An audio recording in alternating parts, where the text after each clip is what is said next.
महाराज जी के आज के विशेषांक में रक्षा सूत्र परिवार के सभी सदस्यों का हार्दिक स्वागत है। बाबा जी के भक्तों को राम राम। सेवक बग्घी से सामान उतारकर हवेली की ओर बढ़ चले। माँ के साथ पुत्र और आगंतुक संगी साथी भी हवेली के बड़े से कक्ष में आ गए। सभी के बीच परस्पर नए विद्यालय की चर्चाएं होती रहीं। माँ ने आगंतुकों को, मित्रों को फल मिष्ठान आदि देकर प्रेम पूर्वक विदा किया और अब माँ सेवकों के साथ भोजन की तैयारी में जुट गई। पुत्र के घर वापस आने से घर में रौनक आ गई। बालक लक्ष्मी नारायण को जैसे अपना खोया संसार फिर से मिल गया हो। वे माता पिता को संस्कृत विद्यालय की बहुत सारी बातें बताते, प्यारे छोटे भाई केशव के साथ खूब प्यार से खेलते, मित्रों के साथ बगीचे की सैर भी उन्हें बहुत अच्छी लगती थी। हवेली के लगे बगीचे में आम, इमली, करौंदा, जामुन, कई प्रकार के खूब फल होते थे। वहीं पिता का बनाया हुआ एक कुआं भी था। पास में साधु महाराज जी की एक कुटिया भी थी, जहाँ वे पूरा दिन अपनी साधना के नित्य क्रम में व्यस्त रहते थे। हवेली के पास ही अपनी गौशाला में बहुत सी गाय व भैंस भी थी, जिनके पास जाकर बातें करना और दुलारना बालक लक्ष्मी नारायण को बहुत प्रिय लगता था। घर के सभी प्राणियों के समान पशुओं से भी इनको इतना प्रेम था कि उनकी देख रेख और सुविधाओं की चर्चा समाज में भी होती थी।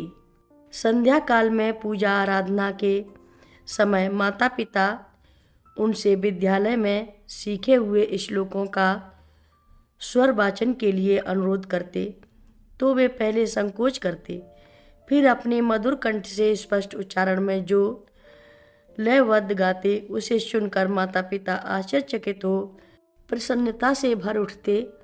पुत्र को देख माँ के हृदय का वात्सल भाव और बलवती हो जाता तो पिता का प्रेम गौरवान्वित हो उठता। बालक लक्ष्मी नारायण जी के बाल मन पर घर के वैदिक रीति से किए जाने वाली पूजा पद्धति व सनातन धर्म के अनुपालन का प्रभाव गहराता जा रहा था। पुनर्जन्म, जन्मांतरों की त्याग व तपस्या के फलस्वरूप जैसे बालक का आचरण तथा स्वभाव पूर्णतया प्रभु ध्यान में ही केंद्रित होकर संतुष्टि प्राप्त करता। कभी कभी उन्हें होने वाले पूर्वाभासों की बातें सुनकर माता पिता आश्चर्यचकित हो उठते, फिर सोचते संभवतः मित्रों से हुई बातें या फिर कोई और वजह रही होगी। फिर भी मन में यह विचार अवश्य गहराता कि बालक लक्ष्मी नारायण का स्वभाव अन्य समवयस्क बालकों से अलग है। उनकी अत्यधिक चिंतनशील प्रवृत्ति, ध्यान साधना की ओर अत्यधिक रुझान उन्हें कभी कभार सोचने पर विवश कर देता। घर में कोई भी अतिथि आते तो उनके आचरण में संस्कारों की विनम्र भावना देखकर गदगद हो उठते। बालक का रुझान साधु समाज की ओर विशेष रूप से आकृष्ट था। उनके घर पधारने पर वे ऐसे प्रसन्न हो उठते जैसे उनकी आत्मा परम संतुष्टि से सिंचित हो रही हो। वे अपनी ओर से भी उनकी सेवा सत्कार में लगे रहते। एक दिन बालक ने माँ से कहा, माँ आज गांव में डकैती पड़ेगी। सुनकर माँ ने आश्चर्यचकित होकर पूछा, तुमको कैसे मालूम है? किसने कहा है तुमसे? बेटे ने फिर वही दोहराया, माँ हम सच कह रहे हैं, आज गांव में डकैती पड़ेगी।